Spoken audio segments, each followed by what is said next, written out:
पुष्पा कबीर सिंह জংলি।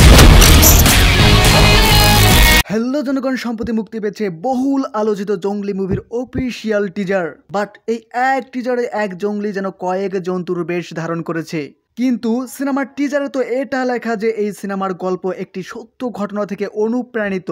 তাহলে সিনেমার নায়কের চরিত্রে এত নখরামো কেন? আমি আসলে কখনো কপি করতে ইচ্ছুক না, আমি কপি করতে চাই না। কেন কেন কেন? তাহলে কি সিনেমার নায়ককে বিভিন্ন চরিত্রে দেখা যেতে পারে?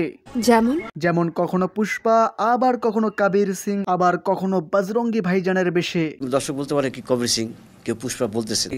দর্শক যখন হলে যাবে তখন আসলে জঙ্গলি কি দেখবে। তবে তবে তবে তবে সিনেমার থাম্বেল কিন্তু ভাই বজরঙ্গি ভাইজানের এই মুভি থেকে অনুপ্রাণিত।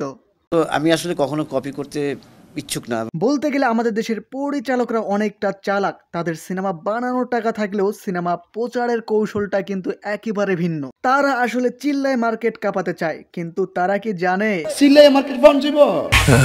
তারা মূলত সিনেমা মুক্তির আগে গোটা দশকে মিথ্যা প্রতিশ্রুতি দর্শকদের দিয়ে থাকেন। যেমন এই সিনেমার গল্প একেবারেই ইউনিক।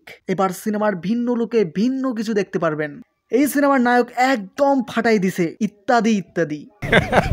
তো যাই হোক দর্শক, জঙ্গলি মুভির টিজারের দিকে একটু লক্ষ্য করা যাক। জঙ্গলি সিনেমায় সিএম আমাদের যে চরিত্র সেটা জঙ্গলের ওই জন্তু জানোয়ারের মতোই, তবে এই সিনেমায় তো ব্যাকগ্রাউন্ড স্টোরি মোস্ট বি আছেই।